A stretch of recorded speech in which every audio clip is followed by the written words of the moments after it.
Okay, guys. So for this series of videos, I thought what I would do is just build a model from scratch, UV it, and then texture it just all in one, well, a series of videos, because I can only record 15 minutes at a time, so it'll probably be a handful of videos. This is going to be, I'm going to model what's called a gronk droid. It's from Star Wars. It's a really simple droid, and I'm going to do a really quick and dirty job on it because I don't have 20 hours to spend on it, and I'm pretty sure you don't want to sit through a 20-hour video. But anyway, hopefully you'll sort of get the gist of the main ideas in this process of modeling, applying UVs, some of the thinking behind the way I'm going to do the UVs, and then bringing the UV snapshot into Photoshop and then applying some color to it. And you'll see kind of the process from start to end. And so it's going to be totally off the cuff, and there'll probably be long periods of time where I'm not talking because I'm just not used to talking while I'm working. But I'll try to chime in when I, with sort of what I'm thinking at the time I'm doing something. And then hopefully you'll gain at least a little insight into sort of the thought process behind some of the things I'm doing. So I guess without further ado, I'll get started. And it's a really simple model, so I'm just going to start with a cube. And if you're curious about what it looks like, you can go ahead and just do a Google search for gronk droid.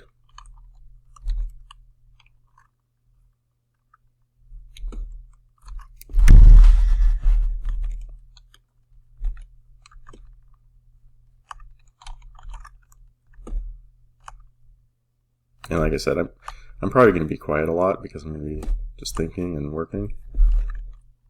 If you guys have any questions about something that I'm doing that I don't cover, feel free to ask me about it. Send me an email, ask me in class. I'm more than happy to answer these questions. If I didn't cover it, it's probably because I didn't think of it.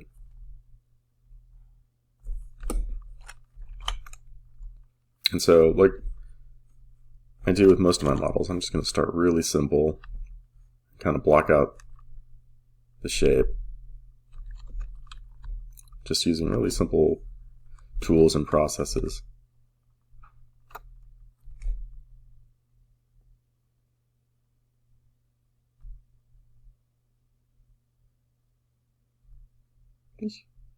Stay.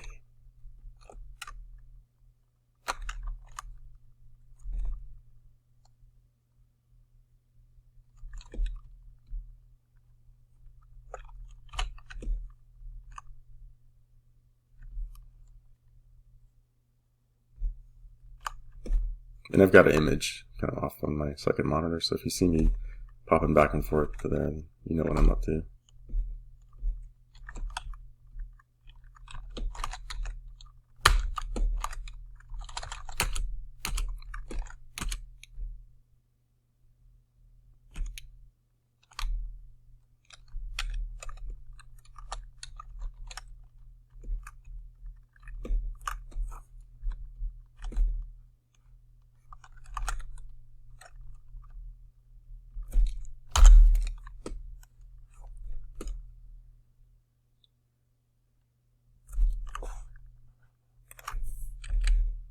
I'm just trying to see this thing from a different view. I've got a couple of images that I'm using as reference, just to see if there's any taper front to back.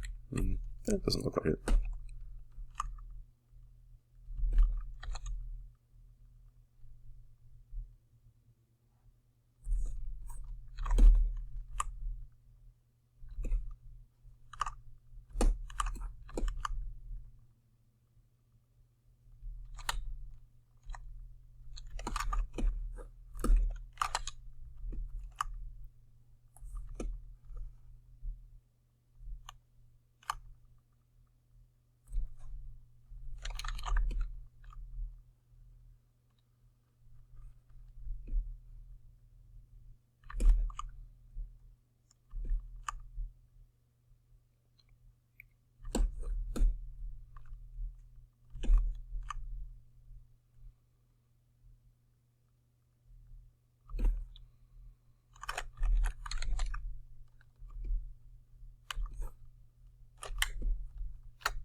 You notice for a lot of stuff, when I'm modeling stuff, I just eyeball it.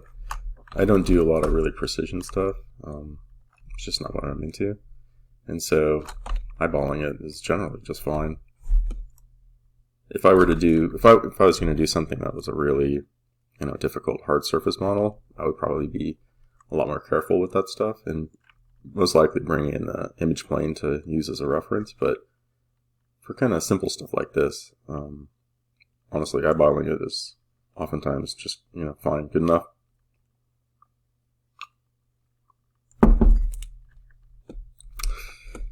Okay.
And I'm just trying to get the proportions pretty close before I go into more detail in the modeling. It's easier to do that sort of stuff now when the model's really simple, rather than later. The higher density your mesh is, the harder it is to deal with it, oftentimes.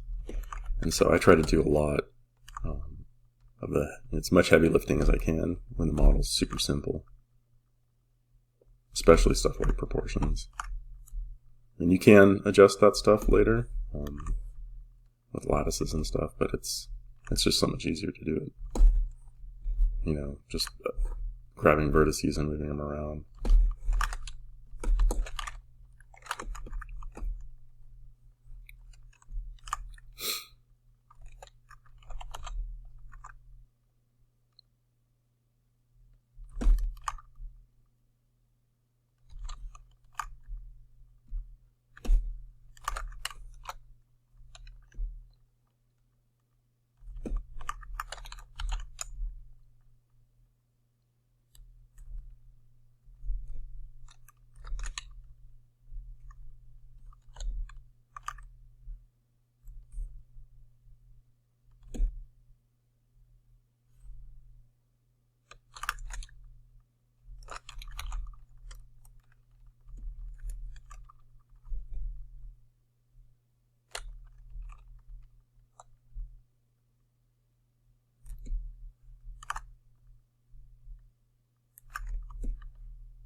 Another thing it's good to do is, as much as possible, keep your model optimized as you go.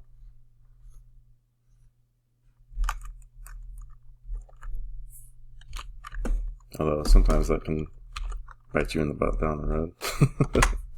But you can always fix it.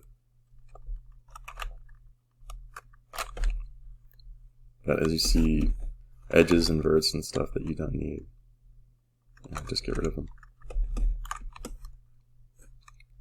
Unless you know you're going to use them down the road.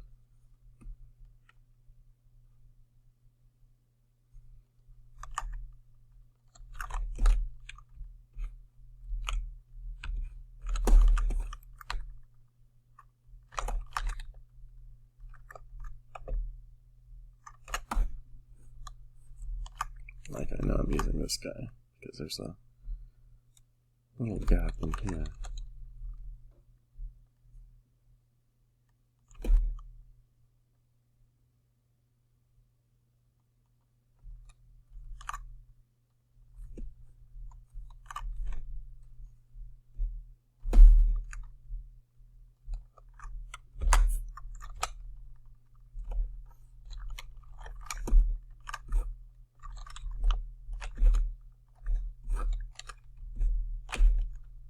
I'm just snapping those to the grid so that they're even, parallel.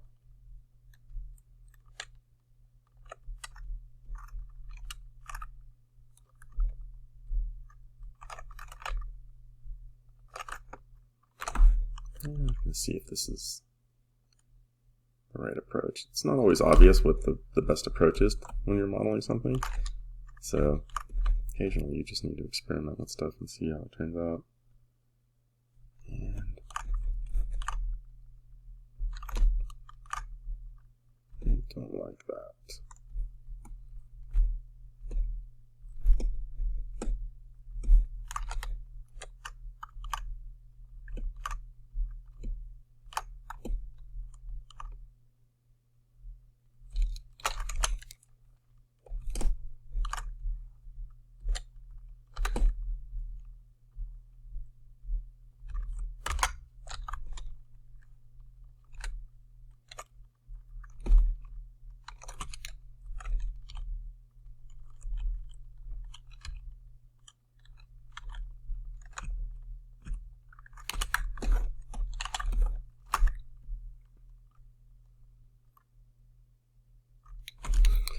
Yeah, close enough.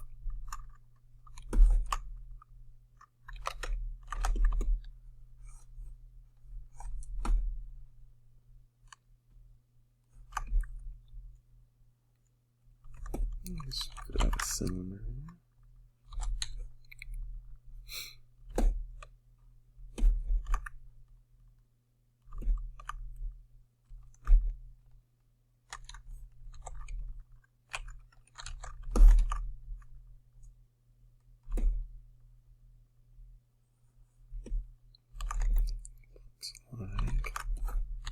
This bottom is flat as opposed to having a bevel in there, so that this intersection isn't all wonky.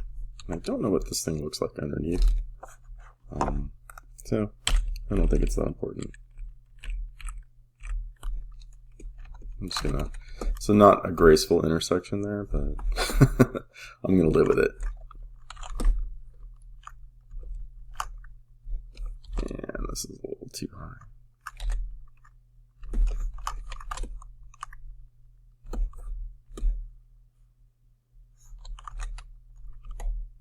How are we doing on time? Okay, I'm going to save this.